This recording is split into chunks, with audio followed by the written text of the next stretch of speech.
Hello internet, hello and welcome to this video. Today I want to discuss swarm modes. This is just gonna be, well, my opinion. It's really that simple. There are a lot of these on d2ware.net and I feel like we're going into the wrong direction. And I just want to get my thoughts out there. That's really all there is to it. We can of course get a little bit of a discussion going. The comment section is there for a reason. And I might even participate. I don't know, I usually don't like using the YouTube comments to communicate. But hey, maybe, I'm just saying.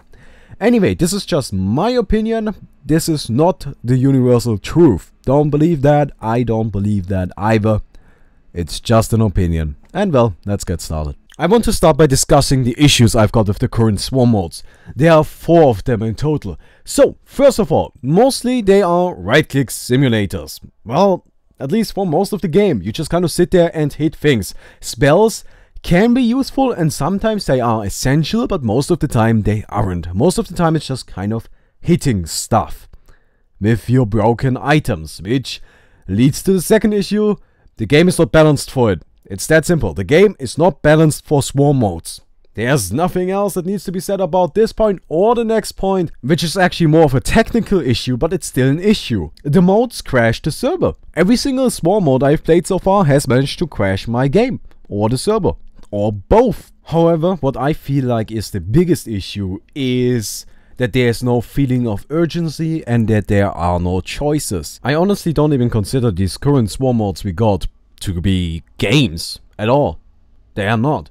They are simulators of right-clicking. That's all. You buy the same items every game. Every single game. It's really that simple. On a mini hero you get cleave. On a ranged hero you get lightnings. And that's it. There's no choice. There is no choice to be made here. You always get lifesteal, and afterwards, if you can afford it, you get divine rapiers. And that's all. That's all there is to it. And then you just sit in a corner and try to survive for as long as possible. Most of the time you can even go AFK. You don't even need to actively do anything. Now let me give you some ideas on how to fix this. At least I think it's going to fix it. I believe that the first thing we need is to shift our focus away from, oh my god, that's a lot of enemies, to, oh shit, that's a big fucking scary enemy. Singular. Keep the numbers low. Make the enemies that come count. Make them scary. Give us a feeling of, oh shit, we need to take that guy out, otherwise he's gonna kill us. And we need to focus and we need everybody to kill it. Now why do we need to shift our focus? It's really simple. The game was balanced for hero on hero combat. That's what it was balanced for. Are you gonna argue with me on that? No, you can't, because that's the reality of the situation. So, the Vengeful Spirit stun can actually matter now. It's actually a significant ability. You stun that big scary motherfucker and you're like, oh, well, thank you. Let's pound into him. Let's start dealing some damage. And just imagine the possibilities. Let's say, oh, that one kind of giant creep stuns for 20 seconds in an AoE if there are more than 6 people in an X radius around it. So, how does that change the dynamic of the game? It changes everything! You need to suddenly adjust to, oh shit. Well, let's not get 6 people in the radius around that guy then. Yeah, that sounds like a terrible idea. Yeah, let's not do that. And of course you can have more than just one big minion. Let's say you summon this giant thing at the start of the game. And then 10 rounds later you just summon 2 of them. And suddenly everybody panics. Does that sound like fun? Oh yes, that sounds like fun. That sounds like crazy fun.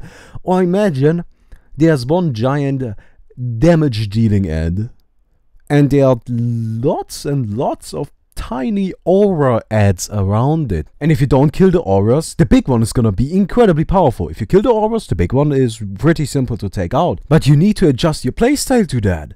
Everything changes and it makes it far more interesting. And yes, of course, a big part of what I just mentioned is having interesting creeps. But that's what I'm saying. Shift the focus away from lots of insignificant pieces of useless garbage and make the few creeps we fight against count. Make them interesting. Make them fun. And you solve the balance problem at the same time. Doesn't that sound like a great deal? Oh, and did I mention that you are now not going to crash anymore because there aren't as many units on the map? Yeah, I think I didn't, but you're not going to crash anymore because there aren't as many units on the map. That sounds like a good idea, doesn't it? Anyway, I already mentioned something else too. We need proper waves, okay? Proper waves. Currently, it's just like, well, there are gonna be minions and creeps and things, and they're gonna be swarming you all the time. What? You need a break to buy items? Fuck you. No, give me a break. Come on. Give me a proper wave. Tell me how many minions are going to spawn. Is it gonna be 100? Okay, good. Let me fight those 100 minions. Let me kill them. And then give me 30 seconds to take a break, get some items, and prepare for the next one. How about that? We need waves, proper timing, so we can prepare. Now, combine waves with what I just mentioned, big enemies, and suddenly we fixed everything. The server's not going to crash, the game is balanced.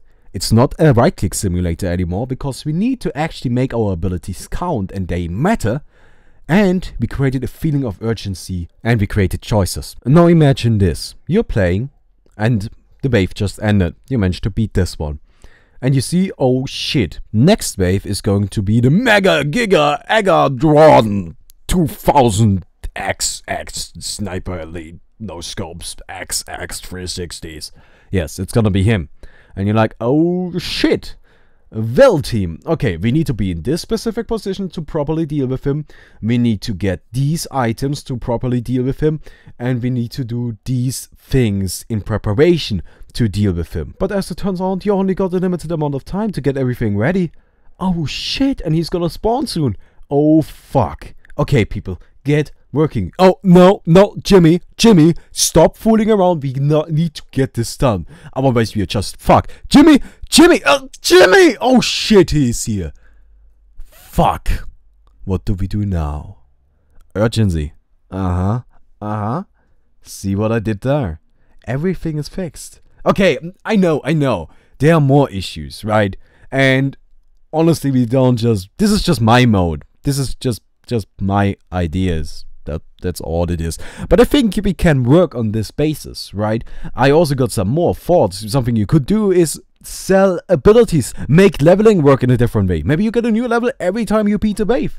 So you can properly balance it. Because you know, at this point, all of the heroes are gonna be level 6. Okay, good.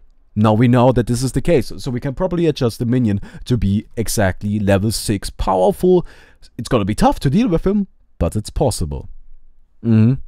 There's so many things you can do, but we're not doing them. All we are currently doing is taking hordes of enemies and throwing them against heroes that are gonna be very weak in the early game and then just completely broken. And it's not gonna be a problem for them. That's rather lame. Especially considering the possibilities we've got. Anyway, just wanted to get my thoughts out there. Hope you enjoyed the video. If you did, don't forget to leave a rating on the video. And see you tomorrow. Bye.